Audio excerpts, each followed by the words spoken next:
illustration on price change. Para for us to visualize price change better, which affects our trend, meron siyang illustration. And I'm gonna do that tonight, guys. So, magpa-flash ako ng slide. It's a puzzle na huwag kayong kabahan, madali lang yon. Pero I will give you 5 seconds to answer the puzzle. Okay ba? I guess ready? Ready? Parang, nung sabi 5 seconds, ayaw na. Okay ba? Ready na? Ready na? Yes! Okay. Yon. 5, 4, 3, 2, 1. Wala tayong buzzer, so ano na lang, no? Oh, may nakasagot ba? 13. 13? Tama? 1 plus 2, 3. Diba? Very easy. But let's dissect what happened here. When I first showed you the puzzle and I was counting down, what did you feel? You felt tension, di ba? What's the next number? What's the pattern? What's the next number? Ako lang ba hindi makakasagot? Parang ganun, di ba? You felt tension and then slowly, you saw the pattern. Aha! Yung pala yung pattern. Now, kinocompute pa ni Sir, di ata nagtitiwala. Now, a lot happens during an aha moment. The puzzle dies because you've solved it already. And then the tension dissipates. The same is true with price change. There is a societal aha that drives the price. Once the stock starts moving, people will read the newspapers, they will check the charts. At first, no one knows why the move is happening. Diba? Part of the move's way up, habang tumataas yung stock, some people get it. Like kanina sa puzzle, maybe at the 3rd second, some of you already got it, diba? Ganun din. Part of the move's way up, some people get it. Eventually, everybody gets it. Once everybody gets it, what will happen? The move ends. The tension is resolved. And the puzzle dies. So this is the psychology behind price change that affects our trend. Is it clear? Clear ba? Thank you. Kasi nung nabasa ko to, parang, oo nga, no, amazeballs yun ha. Thank you, Edsay Cota. Kwento ko to. Okay, kwento ko na. So before we can truly understand the challenges that a trend follower goes through, first we have to know the 3 elements of trend following. So may 3 elements yung trend following. Yung una, this is when you buy a position based on your perceived direction of the trend.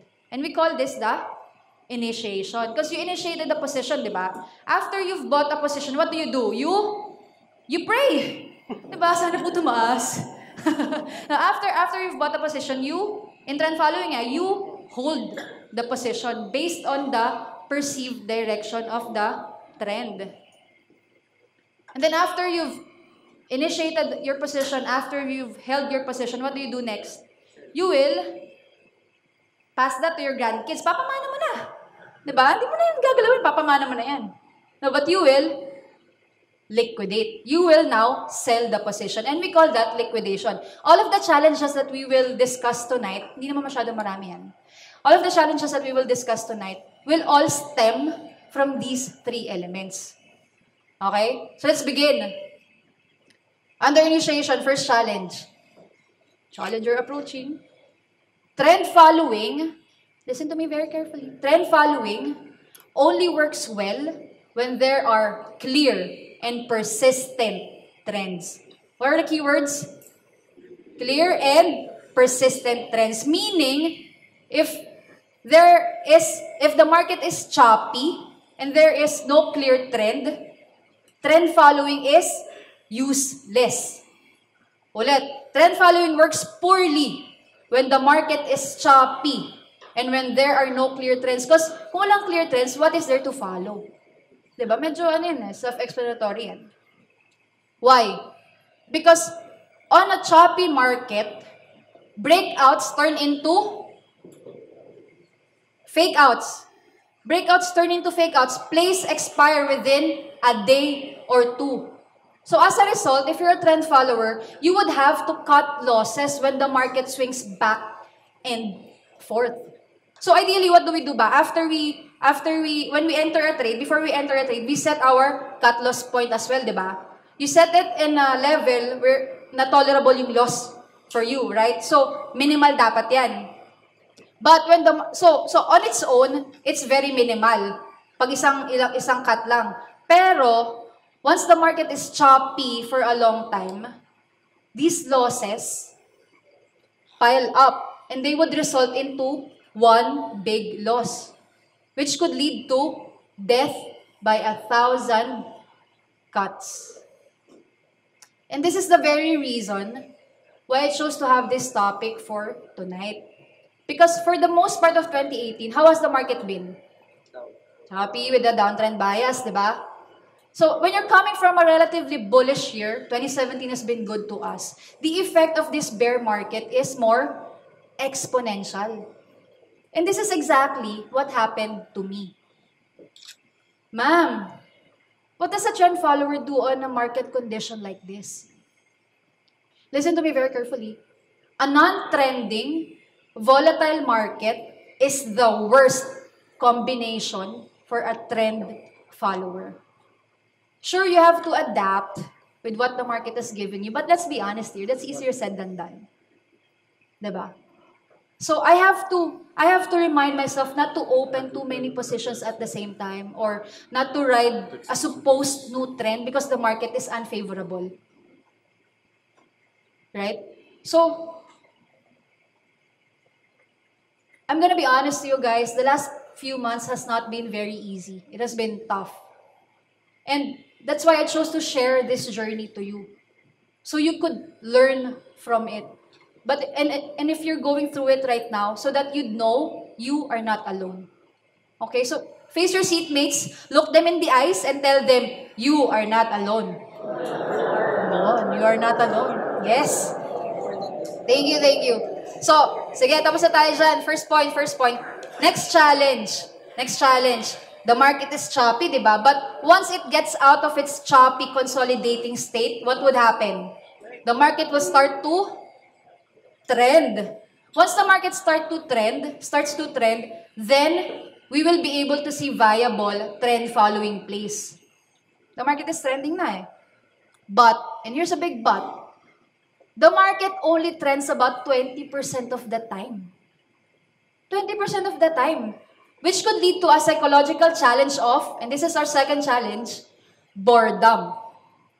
Diba? Because traders love to, trade.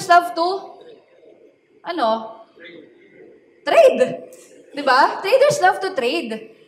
So, sitting around, waiting for high probability plays is not fun at all. Because you want to participate in the market, you want to make money. Diba? When you're a trend follower, the market's only trending about 20% of the time. Right? And when you're bored, what do you do when you're bored? Ako, personally, I just sleep eh. But I try to do a lot of different things just to kick away the boredom. The same is true with trading. Some traders, just to get the boredom out, they participate in the market even though they don't have any place. Kahit yung sa profile nila, they don't have any place, they just participate para mawala yung boredom. And again, this is a recipe for disaster. Sino dito mga dads na? Mga dads na. Uy, yung ba di umaamin? Ayan, yung mga dads na. So, I'm gonna tell you about this guy. He really wanted to be a dad. So, 75 years old na siya.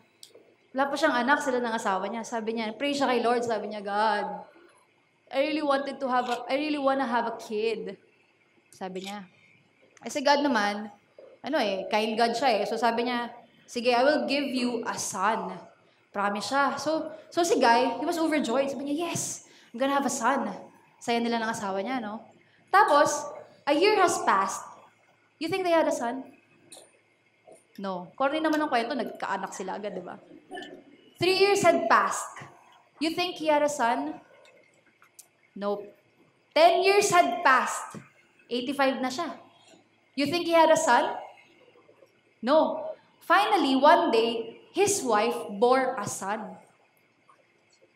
100 years old na si kuya nun. Tapos, yung wife niya, 90 years old.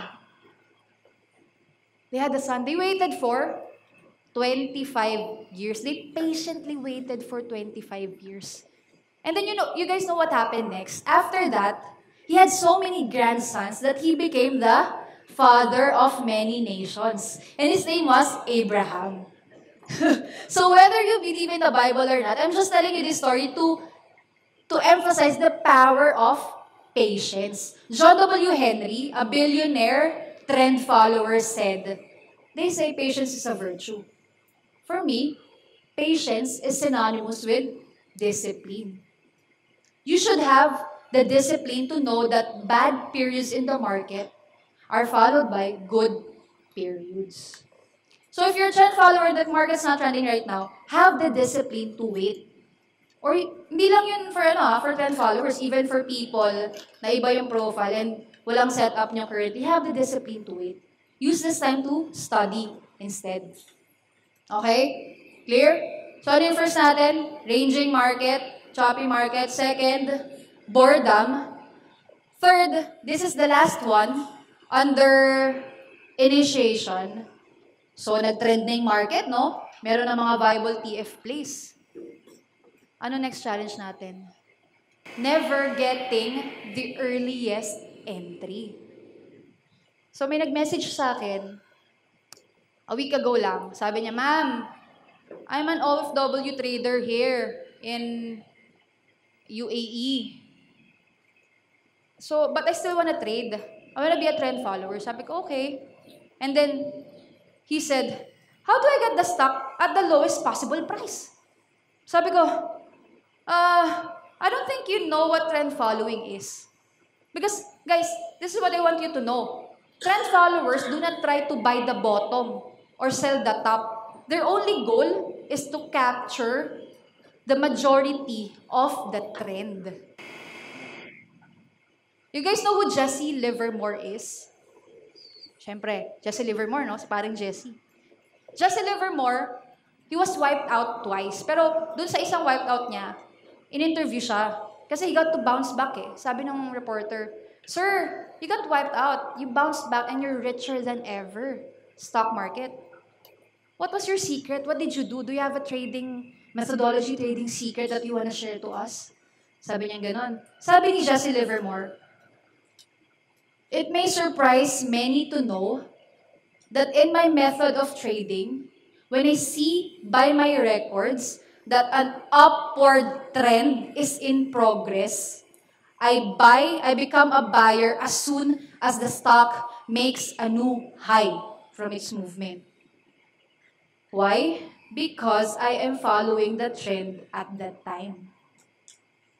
So ano yung mga key points na sinabi ni Mr. Livermore? Sabi niya, an upward trend is in progress. Did he mean consolidation? No. And then he said, as soon as the stock makes a new high from its movement. Is that a breakout? Did he mean a breakout? Yeah. Ito yung technique niya, ito yung system niya when he's going long. May shorting kasi sa kanila eh. Pero when he's going long, this is his technique. So this is from a trading legend himself. Now, if you want to be a trend follower, do not expect that you can buy at the lowest of low. Kasi you're gonna get into the trend nga when it's trending na. It's making series of higher highs and higher, medyo technical na. Series of higher highs and higher lows na, di ba? Pero, yun lang yung point ko. Hindi kayo makakabili sa ilalim. If you guys wanna do that, bala kayo. Bala kayo. Okay, so now, let's move on to holding. What's our first challenge to holding? I'm gonna tell a story to you. A personal story. And at the end of the story, you should have an idea on what our first challenge, first struggle sa holding. Okay ba? Kasi ano to eh, medyo related. Medyo lang. So, I don't have a personal Facebook account, yung kay Sebastian. I haven't had one for 8 years. And people or new friends would ask me, ba't wala kang Facebook? Meron pa magsasabi, I don't trust someone who doesn't have Facebook. Eh ako, I wouldn't tell them the reason. Sasabihin ko lang, wala, ayoko lang. But, ngayon, i-share ko sa inyo. Kasi special kayo sa joke lang. Hindi nyo naman kailangan malaman, pero related siya. So, imagine yourself riding inside a car that's going at about 120 kilometers an hour. When you look out the window, you see the trees, the buildings, the people are blurred out because you're going too fast, right? That's how I feel. Only, I was not inside the car. I was the one outside the car. I felt like I was the buildings, the trees, the people. I felt like people were moving way too fast ahead of me. I felt like I was stuck. Like I wasn't making any progress. Ang arte ko, no, inisip ko pa yun, no, dalang sa Facebook. Pero that's really the reason why. So ano yung challenge natin under holding? It's getting stuck in consolidation.